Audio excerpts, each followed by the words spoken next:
Good morning, everybody. Welcome to Coffee Moaning. Welcome to Coffee Moaners that are regular Coffee Moaners. Welcome to anybody that might be joining us today. This is a bit of a different Coffee Moaning because we are dedicating it entirely to the ceasefire news, though over the last 14 months, almost on a daily basis, we have covered in some way the situation. So Mark and I were just chatting, weren't we, as we were making our coffee, and we were like, we feel a bit like almost nervous and emotional. Definitely. It's been a very strange 24 hours, I think, for anyone that's been engaged in this genocide over the last 14 months. You know, activists, humanitarians, people that are finding out for the very first time. I mean, we've learned so much, haven't we? My father's Jordanian. He was there when the West Bank was taken. I was there in the 6-day war when, well, I didn't know this. I've only recently found out because I was only like 2.5. And my mum, who's English, my dad is Arabic, my mum said it was absolutely terrifying. She had to be given a gun that she had to keep under her pillow. She was terrified, you know, from Epsom. Can you imagine? And my sisters and I were under a table for like 6 days, terrified from the bombs, and 6 days. And that's what my mum keeps saying. My mum keeps saying it was 6 days and it was hell. Now, as I say, this has been revealed more and more to me over the last 14 months. You were only 3. Yeah, because I think they wanted to protect us a bit from it. And I think, so this whole time has been a time of learning for so many people, including ourselves, but also it has fundamentally changed so many of us, 100%. It's changed us, hasn't it? Yeah. I mean, Nadia just did a live on Instagram, and I just took a moment and just a beat. And rapidly, maybe it's because I'm a filmmaker, but in my head, I had a montage of all of the various lives we've done, the comments you've shared, the marches we've been on, the photographs, the fundraisers, the cooking shows that we've done dedicated to Palestine. I then thought of Paul Mescal walking past you with Ceasefire on your hands. And I just thought of all that, and when the mainstream media refused to even talk about it, how we went live on when ceasefire was weaponized, moments in the story happened. Yeah, when we sat here and went, how can the word ceasefire be weaponized? That's in the early days, wasn't it? And now, isn't it funny how the word that was weaponized and was a proof that you were somehow a hate marcher is now being grasped by people who haven't said a word, like, oh, great, a ceasefire. But the most important thing, just to give you a sense of the kind of structure of what we're going to do here, we're going to talk about the nature of the ceasefire. We're going to talk about how it's come about. We are going to talk about, and this is something we were both talking about a lot this morning. Nadia's got was watching some posts, reading some contributions by activists. Hope, the importance of hope, the importance of trust, though that's a really hard thing to kind of establish with the state of Israel. And also an acknowledgement. I just want to say right at the front here, an acknowledgement that right now at this point, my heart goes out to, and all of our hope is there for, all of the families and victims and continued victims, because they're still bombing, of the genocide that is happening in Gaza. And also to the families who also at this moment in Israel believe and hope that they're, hostage, their family members and friends who are also being bombed and starved by their own government. It's a horror story, the whole thing. The thousands of hostages that have been taken by the Israeli military and are now in prisons, held without charge in horrendous situations. You look around, it's a mess. You think of Lebanon, you think of Syria, you think of all the victims. Of course, the wider victims beyond the hostages have hardly been mentioned by all the leaders, inverted commas, of the world, as they've rather comically been shoving each other with elbows, trying to shove each other out the way to claim. We're going to talk about that to claim for responsibility for bringing peace to the Middle East. So we're going to be covering all of that. Forgive me if at any point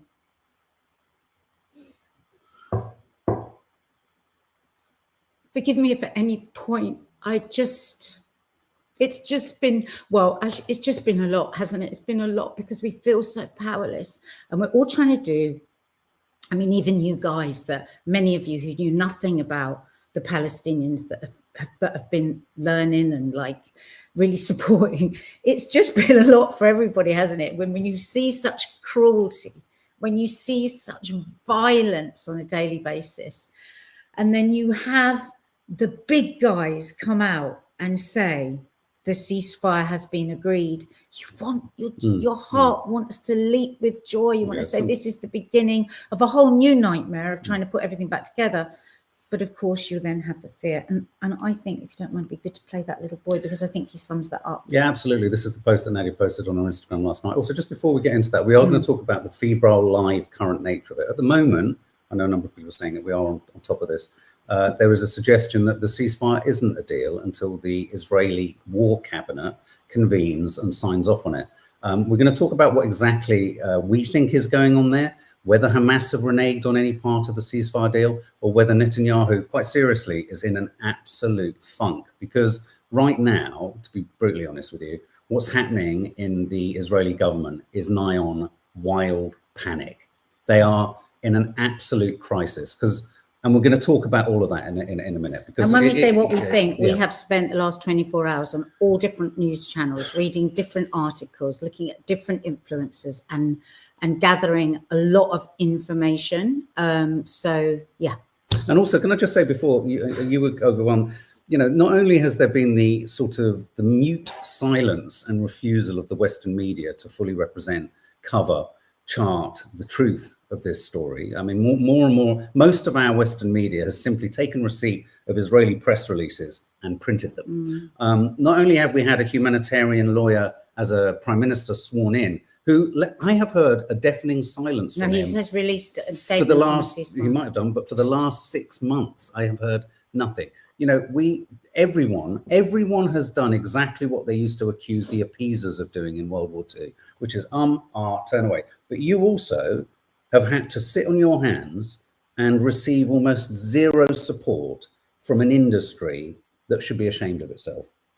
You've been one of very few, that's not to say there aren't, but you're one of very few, let's put it bluntly, mainstream populist presenters who has in any way expressed your support, your embedded skin in the game experience of, and tried to throw a light on this. And you have, I'm going to put it bluntly, you have been demonstrated virtually no support. That's because the world has done a really good job of terrifying people into thinking that if they say anything, they are going to be called anti-Semitic.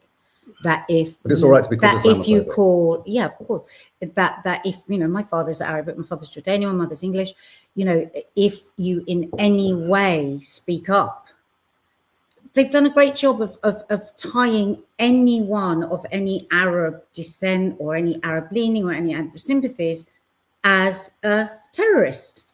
So people who know that's not true don't want to be tainted in any way. And I get that, because people are looking after their careers, their finances, and I get it. I understand. I know why it's done. And it's but bigger the person you are, because you have been isolated. And I'm putting it as simple as that. You have been isolated by an industry. I'm not naming as an industry at large. People have been too afraid because of, you could say, because they don't know how to. People don't know that Islamophobia is racism. People don't know. People don't know. When people say things to me that they would never, ever dream of saying to an Israeli or to a Jewish person, they would jump through hoops, they would double check, they would check with the lawyer, they would never say. And when they say those things to me, they genuinely do not have a clue that what they are saying is racist and what they are saying is Islamophobic. They don't know. If they knew, it would be a very different. And so that's why through gentle persuasion, I want to try and make people understand that, because the world's been manipulated. And why? Just ask yourself this one question, why? Because follow the money. And what do the big powers that be want? They want the oil that the Middle East has. So there we go. Okay, well, we're going to show this clip, absolutely. Do you need to tee it up again for us, just to explain who we're... So this was one of the first, as I first heard the ceasefire was agreed, and I immediately went to my phone, and this little boy popped up first. And to me, he is iconic, this little boy, because he sums up the joy and the fear that comes with any promise from the Americans and the Israelis. مش قادرة أوصفها. الليلة سمعت إنه ما يطلع، إنهم هيوقفوا وقف إطلاق النار ونرجع كنا على بيوتنا. مفتاح بيتي لإني أكثر من سنة بستنى بفضل حلم عشان أرجع على بيتي ولاقيه سليم. بس طبعا مش هرجع يا حالي، أرجع أنا وسيمبا اللي طلعته من الردم. هيصير لي بيت وسيمبا بيت. شكرا للمليون المتابع عشانكم اهتمتوا معي بهذه اللقطة. So I will just say, my heart, my friends, my heart is filled with emotion I can't even describe. Tonight I heard that they will announce a ceasefire and we will return to our homes. Holding his cat. Oh my God, he's so. I've kept the key to my house for over a year, holding on to the hope of returning and finding it intact. Of course, I won't be returning alone. I'll be going back with Simba, the cat I rescued from under the rubble. Now I'll have a home, and Simba will have one too. Thank you to my followers for caring about me during this difficult time. God love him. And we know, I mean, you know, the thing about that's so heartbreaking is, you know, there probably won't even be a front highly unlikely. 90% of homes have been disintegrated. Let's not forget, Gaza is the size of, take you 25 minutes to drive from one end to the other, and the amount of bombs that have been dropped on it, and the ecocide that has been a result of those bombs, you know, what it's done to the planet, but also what it's done to these poor people's homes. And that's what breaks my heart. People are saying we're going to go home. They don't realize there isn't going to be one. And also there's a new term that some of the humanitarian aid agencies and charities are trying to get established as a war crime, and it's called domicide. This is the idea that 90% of all homes in Gaza have been destroyed. Just think about that for a minute. 90%. So when you see a really blithe headline from the Daily Telegraph saying Gazans allowed to return to North Gaza, oh, that's great. To what? To what? And don't forget, when they can return to northern Gaza, they can only return after they've been screened, once they've been MRI'd. I mean, they're literally, this is like treating them like cattle. And that's also, you know, they've gone into a total panic in Israel because they've been bombing non-stop since the ceasefire agreement, inverted commas, been they're panicking because they, as they've always said, we want to obliterate it, we want to cleanse it, and we want to move in. So let's approach this. So the actual ceasefire that they've talked about, the idea is that this is in essence the same deal that Biden says he placed before everyone. What was it, in March? Was it last year? May last year? And there are 3 phases to the ceasefire. First stage would last 6 weeks, a full and complete ceasefire. A number of hostages held by Hamas, including women, the elderly and sick, would be released in exchange for hundreds of Palestinian prisoners. Israeli government spokesman previously said most, but not all of the 33 hostages expected to be exchanged. Can I just pause you there? Including children. Because it's very interesting, this part of the deal, because that's how it's seen. So for one Israeli, you get 50 Palestinians. Yeah, think about the arithmetic. What does that tell you about the way their lives are valued? Well, it's almost the same rate. I think they're using the same ratio that the IDF used for deaths.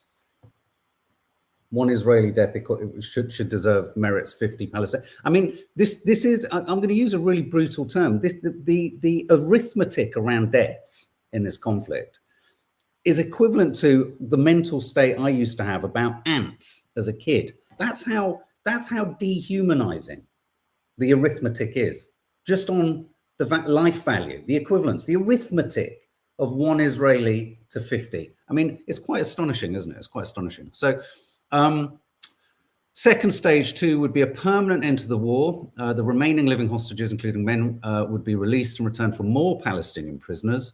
There would be a full withdrawal then of Israeli troops from Gaza. And the third and final stage would involve the reconstruction of Gaza, which by all accounts is going to take something like 45 years, and the return of any remaining hostages' bodies. Now, this morning, just to get us right up to speed, so we're not sitting here pretending we're dealing with the same ceasefire, Netanyahu has refused to convene, or says he's refused to convene, the war cabinet in Israel to ratify the ceasefire. So this is really important. This is really important because all of the Western corporate media, all the West's corporate media that's propped up the Israeli regime and the Zionist project have said there's a ceasefire. And of course, everyone's looking at the images of everyone on both sides of the equation who are hopeful of getting their hostage family members back, if it be their bodies or the people themselves. And obviously, millions, literally, of Gazans hoping that maybe a genocide could come to an end too. So the Western media are just plopping that out there. So the vast majority of people in the West with a passing kind of interest or cursory kind of attitude to it will go, oh, great, it's all done. Brilliant, ceasefire, that's all good. The next part of the story is Netanyahu this morning then says, no, hold your horses. Hamas are reneging on the deal. They're changing the terms of the agreement. Now, his suggestion was that at the last minute, Hamas were saying they wanted to change who the Palestinian hostages were that Israel was going to hand back in exchange. That's what Netanyahu said. Al Jazeera, and it's interesting that the Western media is not going to report this. Al Jazeera, reporting from Jordan, because they're not allowed to report from the West Bank, says and I think we can trust they have relative confidence around this, there is zero evidence of any leaks to suggest that Hamas have reneged on any part of the deal. And in actual fact, what's going on is the Israeli war cabinet, due to Smotrich and Ben Gvir and the far right, I think it's the religious Zionist party, they are really, I mean, terms like civil war are being talked about. It's an absolute meltdown where really Netanyahu is in a bit of a crisis. And there's nothing more delightful than thinking Netanyahu is shitting himself. Because that's what's going on. And what's happening is like the school bully who knows they're about to be expelled or suspended or put in detention, they just keep pointing the finger at everyone else. Whilst actually what's happening in Israel right now possibly is the biggest political crisis in Israel's history right now at the top of government. And what they're trying to say is Hamas are reneging. Hamas haven't reneged as yet, but Netanyahu has a problem here. He has a deep problem because this deal, if it lands, leaves him vulnerable because he'll lose the support of the far right in government. And we're going to talk about it in a minute. From what I'm understanding, Trump, and is it Litkoff or Witkoff, his right in command, the guy who went out to represent Trump. I think whilst they're firmly on Israel's side, 100%. What might be creeping out here is they're not firmly on Netanyahu's side. I've got a little theory, haven't I? That's yes. Up on What's that. your theory on that? My theory is Trump's major donor who gave him how many £100 million? She part of the deal for giving him the cash was that they get the West Bank.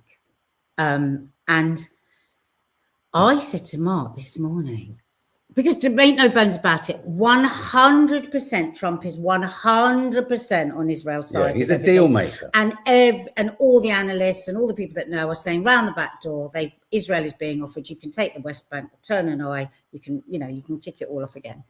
But I said, what if that big donor who totally controls Trump because the amount of money she gave him, what if she doesn't like Netanyahu? Entirely possible. And because a few days ago, Trump reposted on his Truth Social a really blistering, and in fact on the news they were saying we can't repeat what the words were because it was so rude about Netanyahu, and that was him laying the ground.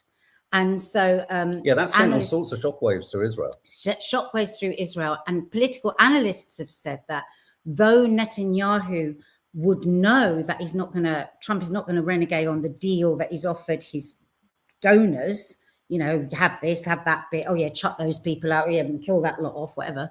Netanyahu is not sure about his own political survival. He knows that Trump is unpredictable. So he could be unpredictable with Netanyahu, and that's why Trump forcing his arm, and God, doesn't it just go to show you every time Biden and Kamala have said, we've worked 24 hours trying to get a ceasefire. No, you didn't, because all you had to do, the minute you stop sending arms, that would be finished in 48 hours. Trump has come in and said, listen, get it bloody sorted out.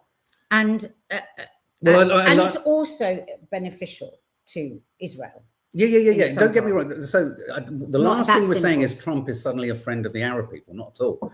Hates them. Islamophobic. Yeah, I mean, and also he's a huge advocate and Zionist and supporter of the Israeli project in the West Bank and expansionism and all this kind of stuff. And his But he's also a deal maker, and as someone rightly says in the chat here, he's keen on that Nobel Peace Prize too.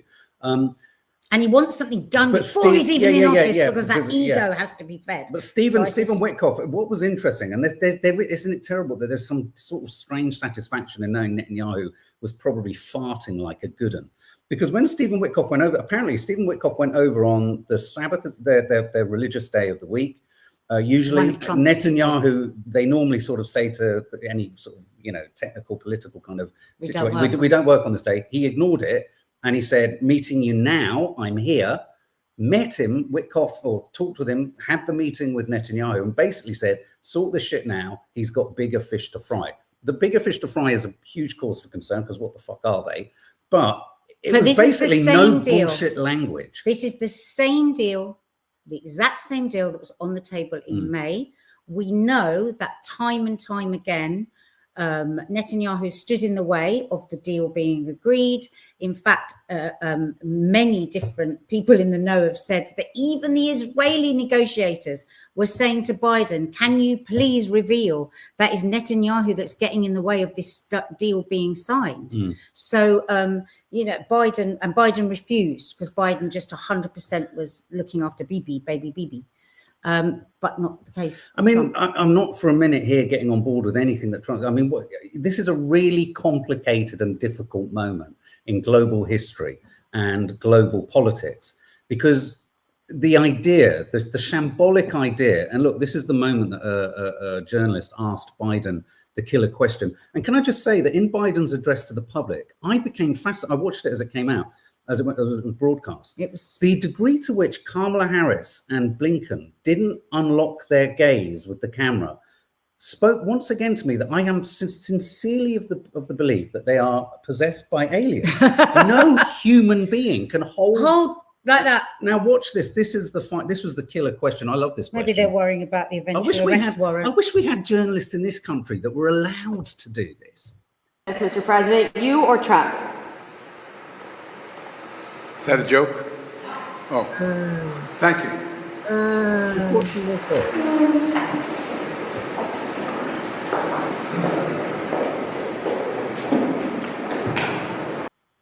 All three of them should be had up in front of the International Court of Justice. But what are they doing? They're sanctioning the individuals from the International Court of Justice, sanctioning individuals. Yeah. And that's why we feel that this is also precarious, because what has America shown us? They've shown us they care nothing for international law unless it's against somebody like Putin that they want to have the fight with. Not Israel, not America. Last night, when we were kind of going through all of this, I was of the opinion very much clearly Trump has gone round the back and given Netanyahu assurances, because a gift bag, a gift bag of assurances, because otherwise, why would there be such a reversal from Netanyahu? What's intriguing is that once again, and I made a note of this, the Western media, do you remember on every other occasion there's been a ceasefire on the table and allegedly Israel have agreed to it? Netanyahu has never agreed to it. But what the Western, and this is where the Western media is craven and a bust flush, useless. The Western media would provide cloud cover to say Israel have agreed to the ceasefire. No, Netanyahu, whether we like it or not, is Israel in global politics. And he's never said it. And I used the analogy this morning with Naz. I said, this is a little bit like Johnny has gone to the headmaster's office because he's about to be expelled for very naughty bullying. But rather than Johnny saying sorry, the parents come in and say, Johnny says sorry. But Johnny hasn't said anything.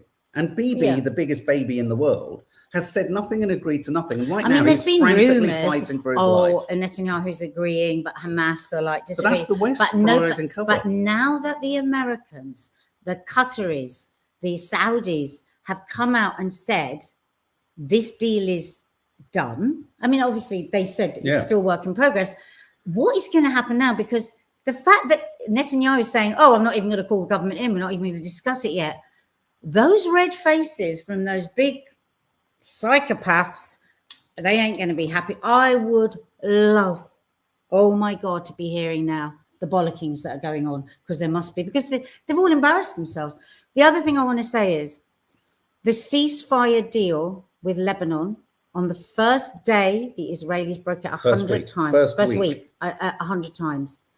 Since then, over 1,000 times. And the two of the guarantors to make sure that ceasefire was kept in place was France and America. And guess what? They've done nothing.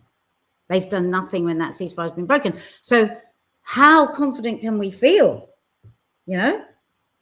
Yeah, Dawn Decker says, I wonder who has offered Netanyahu safe passage out of Israel. I mean, maybe Poland. I don't know, because... Well, America will 100% well, America, absolutely. But I mean, there will be huge, even in America. I mean, whilst, you know, we are huge fans of America at its best. And I think there would be huge opposition from huge quarters in America if he was to seek sort of safe haven there. But Poland, I mean, there's all sorts of demonstrations of Poland, because the Polish kind of premiership have said, we won't. We're going to lift the arrest warrant so that you can come for the Holocaust Memorial Day. Yeah. So, you know, what are we showing the rest of the world? That you just move all the goalposts around with the law.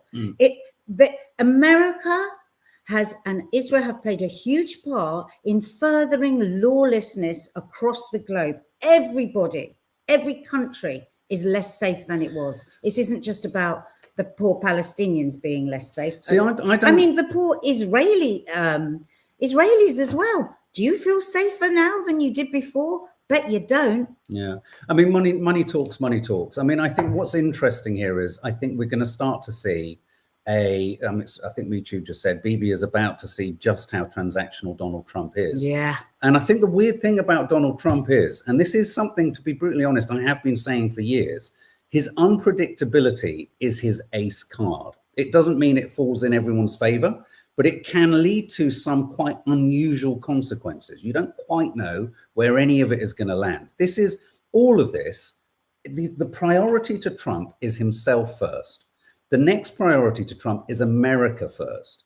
No, his donors first. Well, yeah, his billionaires, donors. not America. But the America as through the lens of all those which people is who are propping billionaires him up. and his donors, the oligarchs. And the oligarchs. To be fair, Biden said that's what America's going to become. So, you know, it's all self-interest. All leaders are self-interest. It's self-interest, self-interest, self-interest. But here's the thing. What we are about to witness, and I think this can only be a good thing, is the unpeeling of Netanyahu from the helm of Israel. Now, that doesn't mean that whoever comes in is a good thing. I personally think, and your dad has been saying, Nadia's father has been talking about this gently and meaningfully and soulfully for quite a while now. He believes that really the Israeli project of the country is under extraordinary duress, financially, lots of people culturally, you know, spiritually, even, and certainly politically. There could be a civil war of sorts within Israel. I mean, Israel is split terribly. Divided. Yeah, but it's divided not along the it'll be nicer to the Palestinians and give them statehood, but along the lines of be really fucking horrible to them or be horrible to them. I mean, that's quite literally the civil war that would emerge in Israel is really treat them like horrible fucking creatures, the Palestinians, and keep them caged, or keep them caged. I mean, we're talking about two extreme versions of treatment of the Palestinians for the vast majority, not all, but for the vast majority. I know we've tried to kind of pussyfoot around this a little bit, but unfortunately, more and more that comes out of Israel, you realize that the mainstay, the mainstream is anti-Palestinian. It really is. But also, they are, you know, their news is very restricted.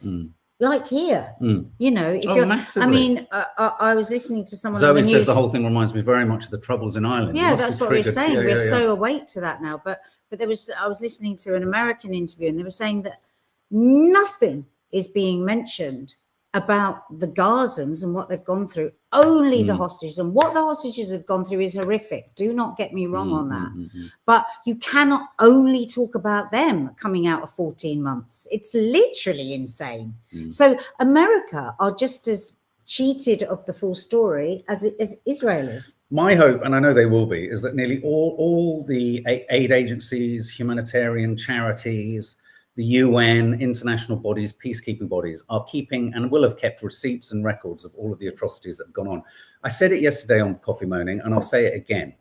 Just because a ceasefire potentially comes into place, and that's a big question mark at the moment, what that ceasefire looks like, whether it's maintained, a genocide can still occur even with a ceasefire in place. And I think that's such a crucially important thing to remember. Yeah. Even if a ceasefire is established and we're all jumping around and going, yeah, this is all brilliant, as we should, and we want hope and we want to believe it's moving in the right direction, the oppression of the Palestinian people will potentially continue in the way that it has for the last 65 in the way years. that it did do all the way up until October the Yeah. 7th, and carry on and carry on. We now have a population. I'm just going to give you some of the But now the world statistics. is awake to it. I've got some statistics here. So Okay. almost all Gaza's homes damaged or destroyed.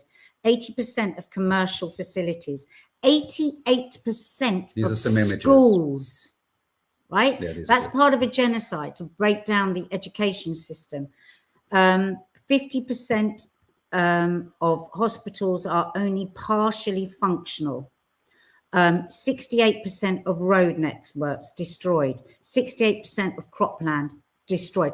Thousands upon thousands of olive trees, they just dug them up. These olive trees take like 40 years to even bear fruit. Imagine that, because the olive tree is so symbolic and enrages those very, the extreme Israelis that like those are roots into the ground over, God, how long? God knows. And is also, a large part of their economy. So they've just dug them up. Mm. And all the mosques and the statues and the university lecturers and the sports people and the doctors. I mean, we are in a state now in this world, right, where one of the most iconic photographs of this brutality was Dr. Hussam walking from the Al-Adwa hospital, I always get that one, walking up the rubble in his white coat. Photo is taken from behind as he walks up to the Israeli tank to get in it. Latest reports are he's in a critical condition from the torture that he's going through in Sed Teman prison, which is basically the Abu Ghraib of the Israeli. And we're in a situation where we just pass on with the next news. We've got hundreds of doctors from around the world, very, some of the most respected humanitarian groups, Amnesty International, the oldest and most widely respected across the globe, Médecins Sans Frontières, Doctors Without Borders, Save the Children, all of them with their stories of children coming in that are being targeted, bullets into the brain, into the back of the head. And we're in a world now where we just let that go. Mm. And so the reason why I keep saying in the world, because it's so important that we understand what's going on there affects the whole world. It's not just that tiny strip of land that has been so brutalized over 14 months. The ramifications go on and on, the ecocide, the damage to the planet, the amount of phosphorus, those huge, I read somewhere the other day that armies, for some reason, are completely excluded from the whole discussion around the planet. These things are connected. Look at the fires in LA. They're all connected up. So that's why if you haven't been active before, don't think, oh, wow, this is the ceasefire. Phew. Now I don't have to worry about ever thinking about it or feeling bad about it. Activate. This Saturday, there is a march from Whitehall to the BBC. BBC has been shown to be just covering up one thing after another. Look at the drop site news on that. Repost Instagram stories that you've checked are, credible. Take action because now they need us even more because the world as a whole needs us. I've also noticed in the last couple of days, the BBC, every time they report on the casualties in Palestine since the ceasefire has been agreed, which is approaching more around 80 to 100, they always halve the numbers. Everyone else has high numbers. The BBC always reduces them. I just want to stress, a point was just made by someone about aid now being able to get in. One of the curious things, and we said this the last time there was a pause in hostilities, do you remember with the last hostage exchange? It's interesting, isn't it? Because it is at a moment like now when suddenly we're seeing the shots of trucks going in. It's at a moment like now that the true, literal, visual, optic evidence of the extent to which Israel has committed a genocide via the means of preventing humanitarian aid. The reason it becomes obvious is because at this point now, you suddenly see all the trucks go in. So clearly it was a decision and an action of genocidal intent, because otherwise, why would they all just suddenly freely go in? The question mark about the media, and this is, for me, is one of the most crucial. We're in the media. This is important. I'm really curious and interested to see whether the Western media has the appetite to go into Gaza. To demand. Don't forget. No journalist has been allowed in there, Yeah, and they've killed 202 journalists have been killed. Palestinian But don't forget, regardless of this is what's going to be interesting as people have now been awakened and everything to the plight of the Palestinians. Let's say it all settles back to the apartheid system that there was before. If anyone wants to travel to Gaza to report, they have to be let in by Israel. Let's not forget, this is still theoretically a so-called country or a place where no one is allowed in freely at all. Or out. So if the BBC... Look at me trying to get these babies out that are desperate for... Absolutely. I mean... So is there going to be an appetite from the West to go in? If that appetite is there and they are refused access, it is incumbent on these journalists and these Western news providers to alert us all to the fact that they're being stopped. But you never see that news. Why can't you stand up for your colleagues? 202 been murdered, literally targeted and shot dead. Young, powerful journalists running under bombs. I mean, what we've seen them go through. Can I just share this? That's real bloody reporting. Can I just say one thing, just off the back of you saying about that? So 9 months ago, The Lancet, the oldest and most respected medical journal, talked about the death toll in Gaza being at least 40% higher than what was reported. 5 days ago, Guardian put this out. It's 9 months ago. So... No, there has been another report. That's what they're reporting. No, this is the one from 9 months ago. Here, look, 5 days. Look. No, right. This is the one we were talking about last time. But the thing is, if there is going to be a shift, if there is going to be a change, if they're going to start reporting, if they're going to start talking more about, that's good. We want to move forward. We really want to move forward. Yes, people will have to answer for their crimes in court, whoever those people are, and I hope that the International Court of Justice and continue their rigorous work. But also, if people just now, like if you're just listening for the first time, want to get on board and find out more and peacefully, activate, then it's not too late. It's never too late. I mean, some of the questions now that really are sort of right at front and center. What is going to happen to the arrest warrants? I'd really like to know what our government is going to do in this instance. Say Netanyahu was to come here. I really, this ceasefire has so many provisos and conditions attached to it. As I've said before, a ceasefire, even a return to the so-called peace of prior to October the 7th, we would witness and we would know that there is no freedom. It's all relative. It's all absolutely relative. And one hopes that the activists and activism that has emerged out of this will then be able to continue to campaign and fight for the rights of Palestinians. The West Bank scenario has only ever got worse throughout this whole crisis. It's never been given the same coverage or the coverage that it deserves or demands. So, this isn't about not wanting the ceasefire. We need hope, we need change, but we also really need, and this is where my trust of the Trump sort of administration then fades away. They might be effective in getting rid of Netanyahu. They might be effective in sort of flicking Netanyahu's really sort of boingy nose and face and sort of sitting there sort of very sort of happy about things. They might be able to kind of kick him into touch. But are they going to support Israel's overall mission to kind of keep the Palestinians at bay and living in an apartheid? I think they might be able, and that's my concern. That is my concern. And the media just has to have the appetite. And at the point of hearing ceasefire, we all have to get busier. We have to get more active. You don't now just go, oh, well, that's it. It's all done and sorted, because it absolutely isn't. And I'm just curious and I'm interested to know what is going to happen this morning. What is going to happen this morning? Right now, we're just all now waiting, aren't we, for the big baby Netanyahu. all the leaders.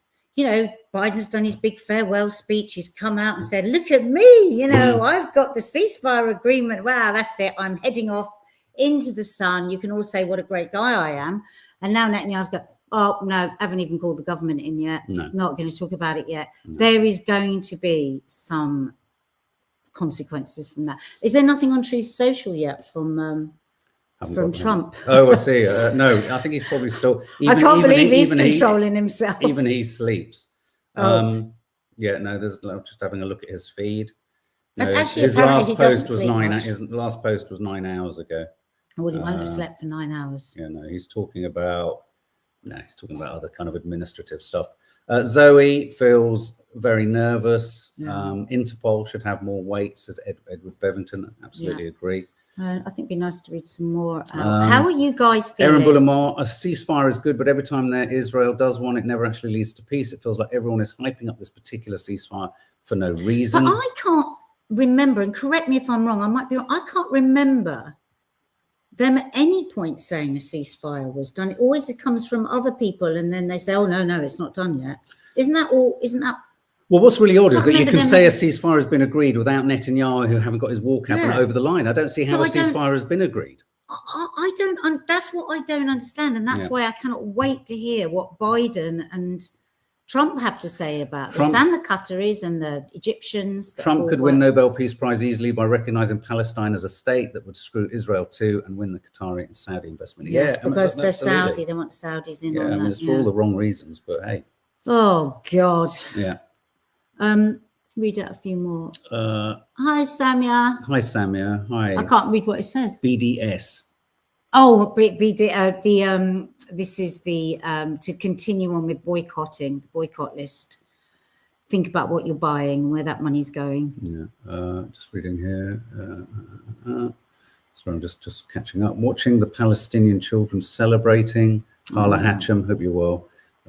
Holding out for peace. Absolutely, it's heartbreaking. We've got some more photos here actually. Zoe says that it's the hope that kills. Yes. Here's some images of celebrations. The joy, which will of course enraged the far right in Israel. They would have gone, because they just see them as, remember, just Arabs, you're all just Arabs, dirty Arabs, you know.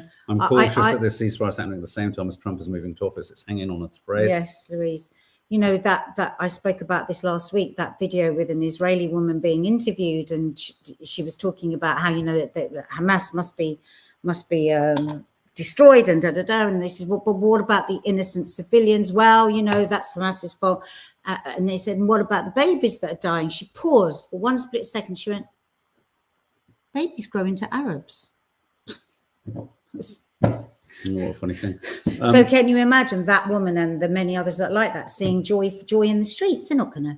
That's what frightens me. Are you going to quash that joy again? Sit down. JJ123, thank you for both talking and educating so openly. I'm learning as I go. My eyes have been so opened by you both. As we are learning as we go. You know, there's so much more to learn. And in the spirit of total balance, here also are the images of families of the hostages. Who are now in the same state as Netanyahu. They thought 33 were coming out. And now Netanyahu is everything he does to the Palestinians, he is doing to the family and the hostages. He's starving the hostages. Absolutely. He's bombing the hostages. He's terrifying the hostages.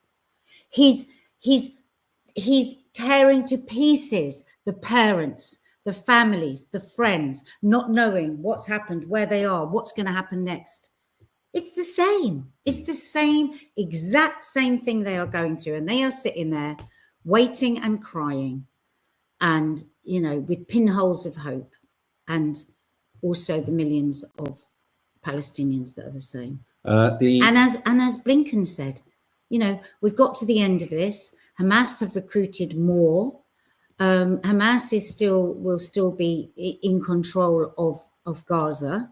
Well, because you have over 20,000 at least orphans. I mean, you know, what's going to be more radicalizing than having lost your parents? Because where are you going to be looked after? You know, just another interesting detail in this genocide is 1,600 families, as in the entirety of the families, all have been removed from the registries of families that exist. So 1,600 entire families have been removed. And Save the Children did a very good in-depth report a few weeks back. Miss Anne Harriman just highlighted it again the other day.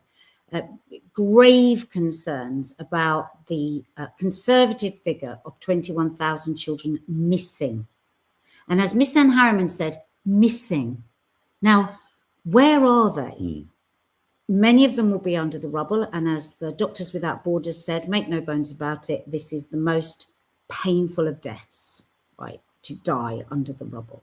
When you saw everyone running to LA to rescue and help, at least 11,000. Nothing came, no rescue services from aboard, nothing. Children were left underneath there. Then you've got the ones that were just evaporated by the sheer force of the bombs. So they will never be found because their name and their number will never be written down as a death. And then you've got the ones, and this is what Mr. Ham said, that people are very fearful have been trafficked. And again, the Western media don't really pick up on that. No. It's like that's huge. You know, fears are that they may have been taken over to Egypt. They may have taken. These are children just wandering around with no surviving adult to look out for them. I just want to let's ignore that. Just some latest updates. Israeli Prime Minister Benjamin Netanyahu has held up the cabinet vote on the ceasefire, so it still hasn't happened yet. Joy and despair in Gaza over ceasefire in the Gaza Strip. This is Al Jazeera reporting 7 seconds ago. Many Palestinians are celebrating. The joy for Palestinians comes tempered with grief, having lived through the death of so many loved ones and having lost so many people overnight. The Lebanese presidency has just said on X, let's not forget the Lebanese presidency, very much an ally, and also an ally, you know, supported and propped up by America. The Lebanese presidency has said serious commitment by Israel needs to be followed up, as it has accustomed us to evading its obligations and disavowing international resolutions. You know, come on, BIBI, you're in a bit of a corner. You're in a bit of a corner. Israeli MP Avigdor Lieberman, who leads the right-wing Yisrael Beitenu party, has accused Netanyahu of blocking a single-stage ceasefire deal that would have released all Israeli captives. The reason for instead opting for a phase deal was simply to preserve Netanyahu's governing coalition. So it's not just us saying this. You've got senior Israeli MPs saying this. Benjamin Netanyahu is in a corner for the war criminal he is. Let's face it, he's been in a corner for a very long time. And what he just done he has kept telling the Israelis that the way to, he's kept them in a state of fear, you know, and that he is protecting them. Well, that hasn't gone well, has it? And, you know, he's facing charges, isn't he, that he's always like dodging his way out of. And maybe his time has come. And just for some statistics on hostages, since October the 7th, 2023, Israeli forces in the West Bank have arrested, you could argue taken hostage, 14,500 people. This is since taken October in the 7th, middle of the night. In the West Bank. Taken in the middle of the night. Families not told where they're taken. Many of them will eventually get released with no charges because the laws are completely different for Palestinians, well, like in any apartheid situation, than they are for Israelis. They can be held without charge. Do you know what they do in Israel, right? If you've got a prison sentence for 10 years and you die after 8, they will not hand the body back to the families until 10 years.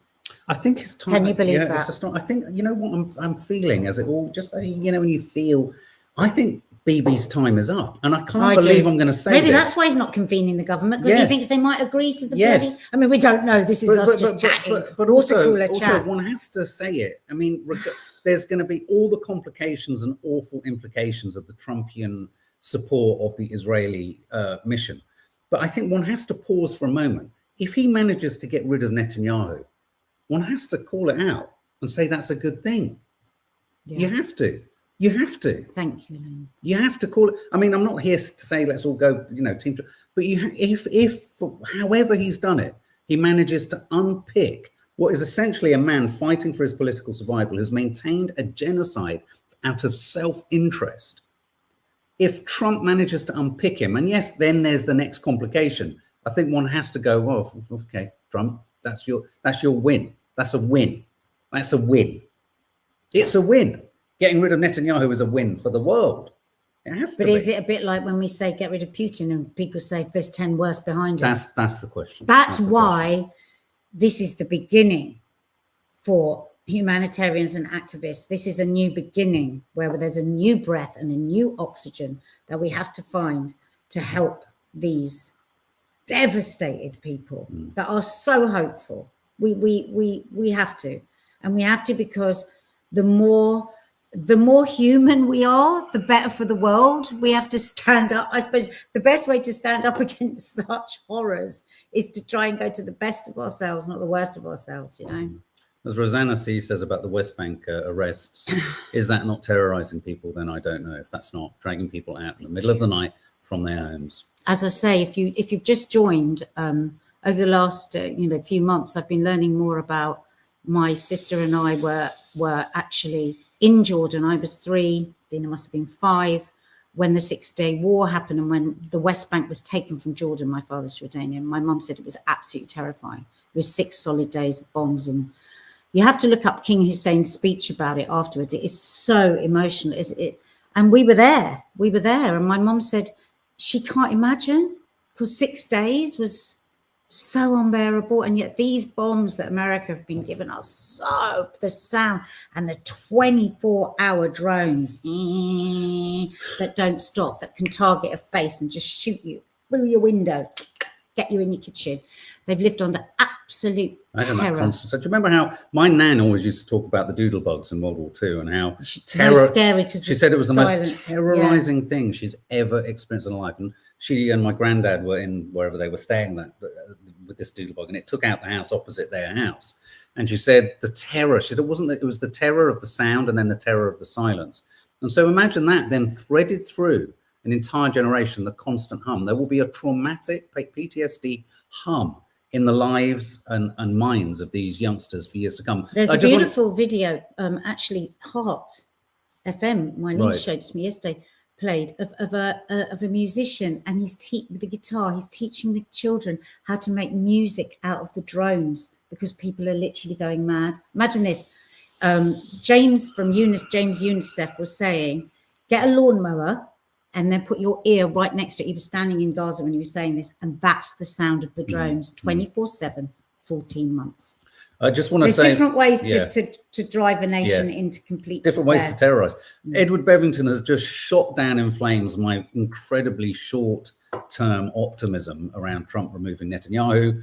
Edward Bevington says of Netanyahu, sorry, Mark, he was the best choice. Now, if that is true, we are all going to hell in when you see that, I can never remember. Yeah, but there are other moderate ones. We always hear Ben Gvir because he's got such a big mouth and he's always shouting it off. But he's very confident, like he's got an awful lot of people behind him that think exactly the same way. Well, watch. I mean, if I was living in Israel and I had sympathy both for the Israeli state being able to live in peace alongside Arab nations, and I had sympathy for the Palestinians, I would be looking to get out of Israel now, because it just looks like civil war is on the horizon. I mean, economically too. I mean, who is going to Israel for tourism or anything like that? I mean, surely so many aspects of their economy must be shattered. Okay. So, well, thank you. And yeah, that's a good point, Michu. Has everyone forgotten all the protests against Netanyahu? Israeli doesn't want a far-right leader. Yeah, that's what we hope. That's what we pray. The far right is rising across the world. It's a scary time. Listen, thank you so much. Thank you so much. And thank you so much for listening and sharing back. And as I say, there is a march from gathering at 12 o'clock at Whitehall today, Saturday, walking to the BBC. They're asking people to bring flowers or a child's toy or shoe to lay down at the end of the march. So if you're free this Saturday, if you can make yourself free, it would be incredible for a really huge amount of people to show that this is not okay. Have they allowed the actual bit by the BBC? I don't know, but that's where it's ending. Okay. Yeah. All right, guys, have a safe day. And as ever, we'll be keeping you across all of the kind of gyrations in this news story as they happen. All right, guys, bye.